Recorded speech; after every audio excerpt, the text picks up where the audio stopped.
বেড়া তোর কিটা বাপের রাস্তা রে, তুই যে রাস্তার মাঝখান দাঁড়াতেছস।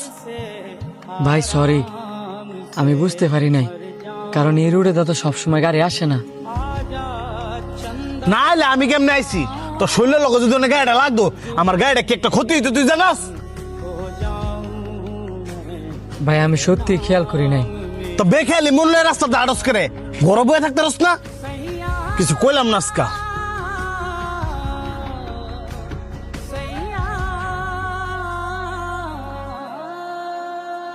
বন্ধু, ওই লোকটা লগে না তোর খারাপ ব্যবহার করাটা উচিত হয় নাই। আমিও তোরে সেম কথা কমু, এই লোকটার লগে তোর খারাপ ব্যবহার করা উচিত হয় না। তুই একটা জিনিস খেয়াল করছস, ওই লোকটারে দেখে মনে হইছে ওই লোকটা অনেক পেরেশানিতে আছে।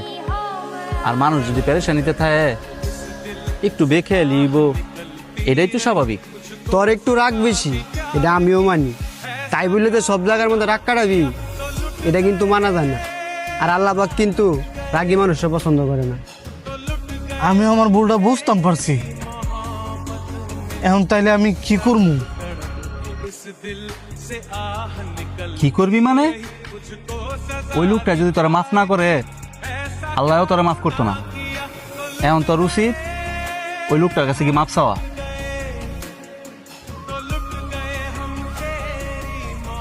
আয়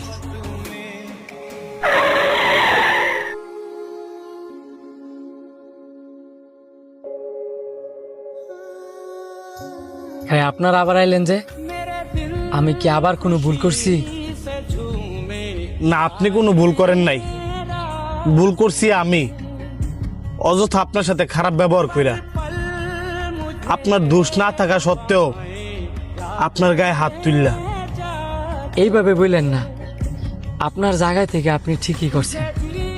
আমার এই বেখেয়ালির কারণে আপনার গাড়ির সাথে যদি আমি ধাক্কা খাইতাম, আপনার গাড়ির যেমন ক্ষতি হইতো আমারও ক্ষতি হইতো। আমার বন্ধুটা একটু রাগী, যেই কারণে রাগ কন্ট্রোল করতে না পাইরা আপনার লোক খারাপ ব্যবহার করে লাইছে। আপনি কিছু মনে করেন না, আপনি মাফ করে দেন।